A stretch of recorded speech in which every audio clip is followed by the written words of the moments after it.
Here with Assistant Coach Darryl McDonald, all thanks to Dreamstreet Lending. DMAC, a 14-point win against an informed side in the Adelaide 36ers. What are the thoughts and feelings after that game?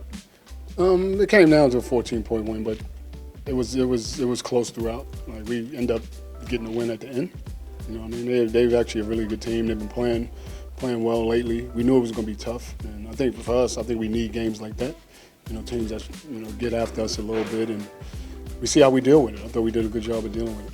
It was a seesawing affair, wasn't it? It was quite a tough grind. They kept coming every time we got a small lead. They came back. It was sort of that tit for tat, wasn't it? Yeah, and that's what kind of group they are. Like, they one of those teams that never go away.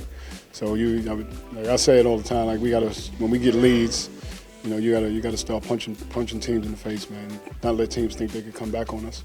But you're gonna get that with a lot of the teams. But Adelaide, especially lately, they've been sticking around in games, and we knew it was going to be tough, and like I said, we end up winning it at the end. Talk to me a little bit about our bigs. Yet another double-double from Jock Landau, another one, a double-double from Joe Lowell-Chul as well, who also had 5 blocks, but Barlow and Peatling also stepped up, didn't they? You know what, all our bigs did their part. And I guess one of the things was stopping DJ. DJ is a really good offensive player. I thought we did a great job on him, while also limiting the guys like Humphreys and all those guys. But rebounding was a big thing. We gave up 18 offensive rebounds, which we can't do. We gave up some extra shots on those offensive rebounds. But for all those guys, two bigs to get double doubles, and Barlow got in there and got a couple offensive rebounds, and then Mace got a couple of offensive rebounds. I think we need that. When we in these games like this, you need those extra possessions. And a sneaky little dunk there from Barlow too, which won't go unnoticed. But scores were tied up at 69 all, and then Melbourne United went on a 14-0 run. What triggers a momentum swing like that? Our defense. Yeah, one thing we always hang our head on our D, and defensively we started to get after them a little bit, and then rebound.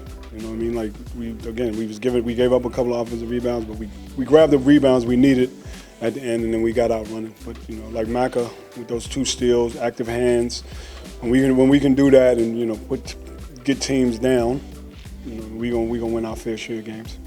And back here on Wednesday night to play the New Zealand Breakers, who I think play the 36ers in Tasmania on Monday. So I'm sure you'll be watching that adamantly. But what can you expect from the Breakers on Wednesday? They play us tough for some reason, but they also lost one other day. So I'm assuming they're gonna come back hard on Adelaide.